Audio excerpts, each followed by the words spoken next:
Good morning, students. Today's lecture is Linguistic, Means of Intercultural Communication, Pronunciational Aspects. The main topics of the lecture are what is pronunciation, and we will be discussing about different materials and some teaching techniques, problems that can student encounter, and steps for teaching pronunciation. At first, now let's give the definition of pronunciation. Pronunciation is the production of significant sound. Pronunciation is auditory phonetics, it means the perception of the sound, and articulatory phonetics is the production of the sound. Pronunciation teaching not only makes students aware of different sounds and the sound features, it can also improve their speaking immeasurably. And sharing where they are made in the mouth, making students aware of where words should be stressed.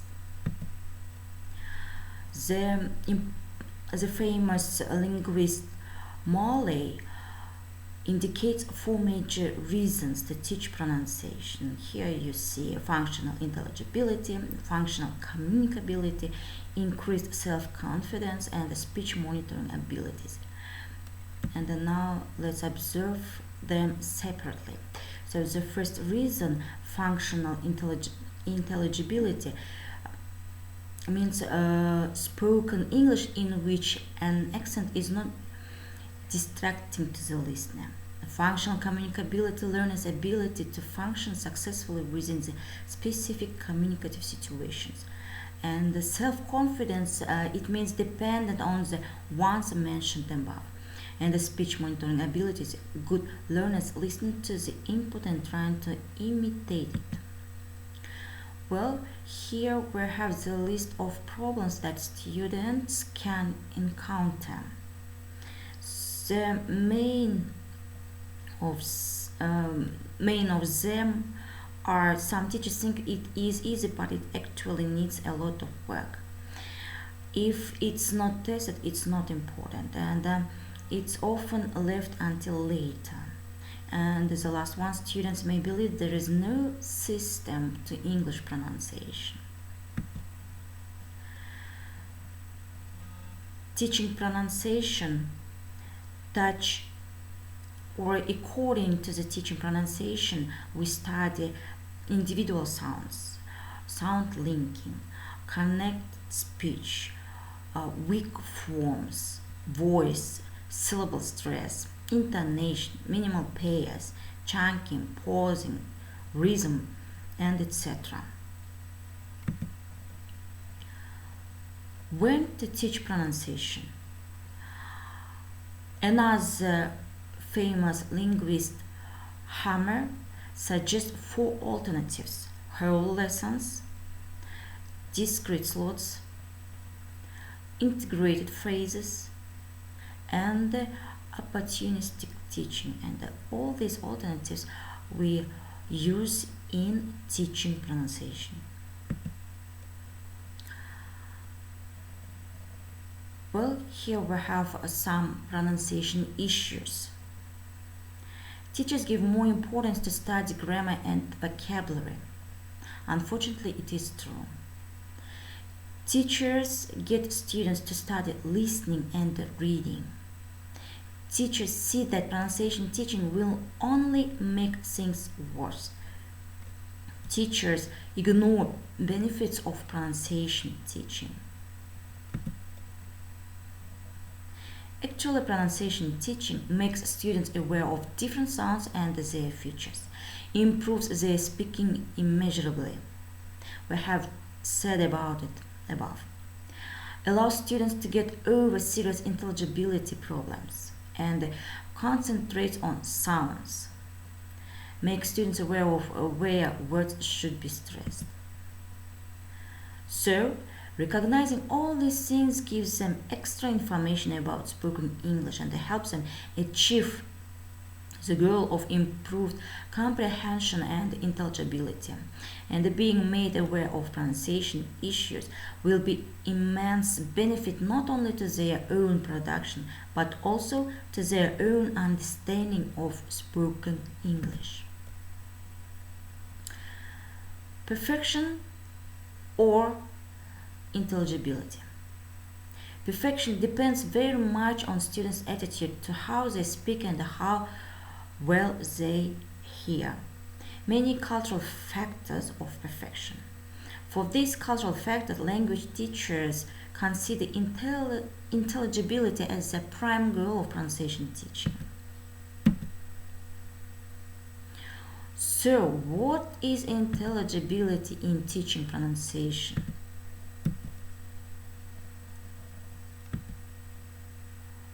And here we have some steps. The students should be able to use pronunciation which is good enough for them to be always understood. When being intelligibility a goal, it suggests that some pronunciation features are more important than others, and realism is required. What students can hear. Now let's discuss about it. While learning English, if students have similar sounds in their mother tongue, they may be confused and misled.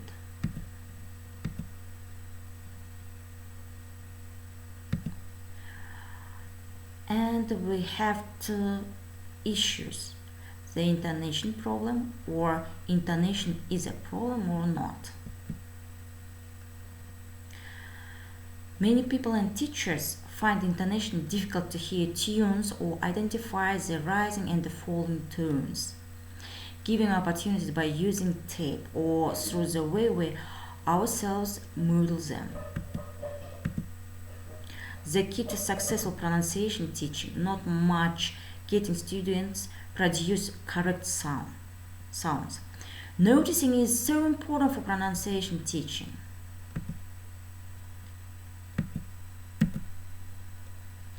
And now let's speak about the use of different materials and some teaching techniques. Look, it's a phonemic alphabet. It's graphs of sounds.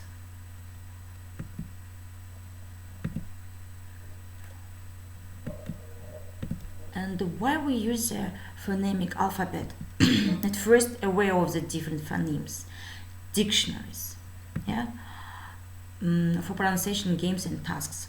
But you should not forget that students' proficiency level is important when deciding to use of phonemic alphabets. Next, look, it's a vocal organ.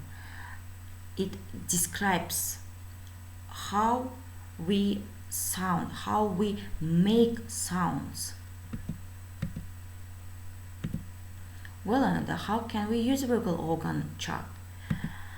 It is used for showing how we can produce sounds. Students understand better and help to noticing.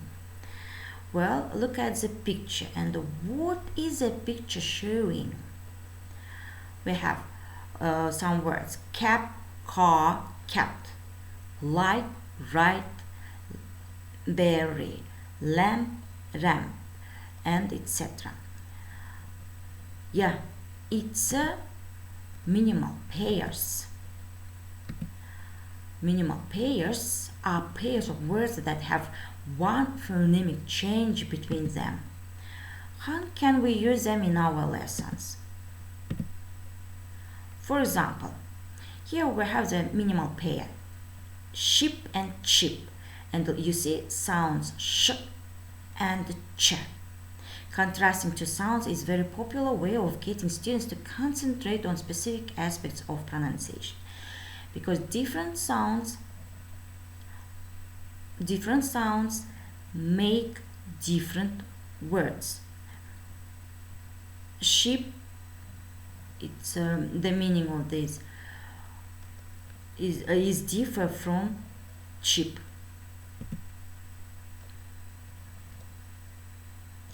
Well, and here we have some teaching techniques. Contextualized minimal pairs.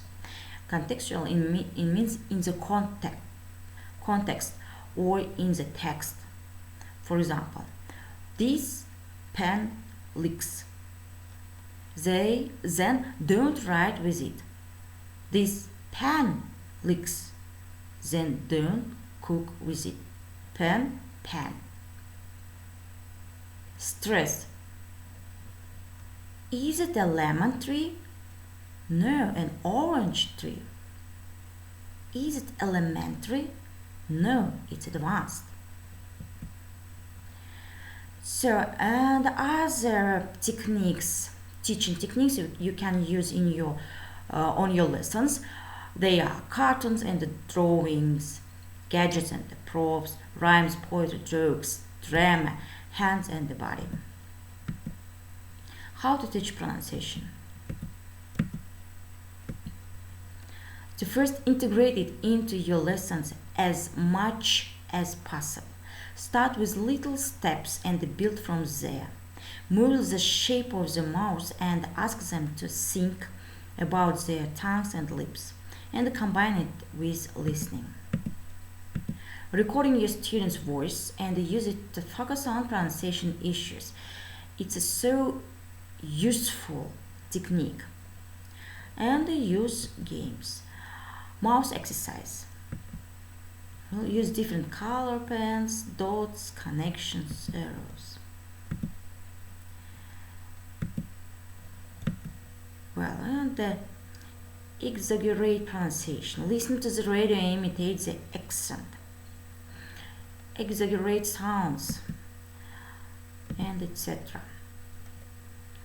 Well, here we have it's a graph of stress. Look, here we have two sentences. If I eat cake, I get fat. If I eat cake, I get fat. Can you see the difference, or can you hear the difference between these two sentences?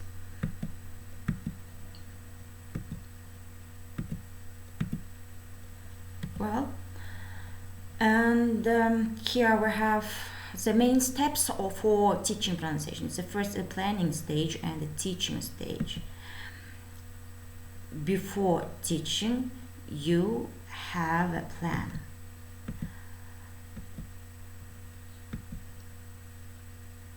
We have plan stage consists of 3 questions that you should ask. Is it important? If yes, collect the information about the feature you want to teach. Spot the potential problems, and etc.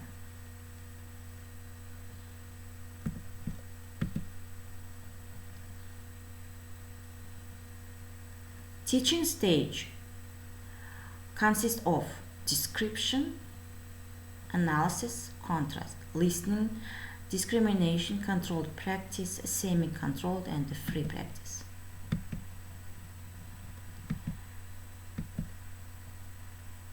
Well, and the description. In description, teacher presents a feature showing. Teacher might use charts, a vocal organ diagram, gadgets, hands. Teacher might use indicative or deductive rule presentation. We spoke about on the previous lesson.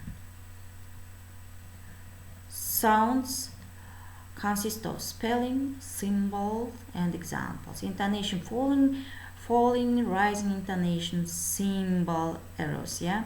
Examples, stress, syllable, symbol, emphasize, and examples. It's an analysis. So contrast consists of teacher introduces the confusing sound, stress, intonation pattern, draws students' attention to spelling, pronunciation differences. More examples are provided.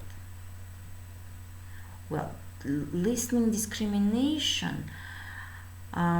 Here let's observe a minimal pair discrimination exercise. And other discrimination activities. It's count the words that contain the specific feature and etc. Well, and controlled practice consists of students' focus is almost completely on form. Whole class and the teacher students and the more pair work activities. Next, semi-controlled practice. It's when students' focus is not only on form but also meaning, grammar, communication. And the more pair work. It means collaborative work of students. So next, communicative practice. It's a freer practice. Teacher should give a clear goal like while doing this drama scene, pay special attention to contractions. Well, students, thank you for your attention. Goodbye.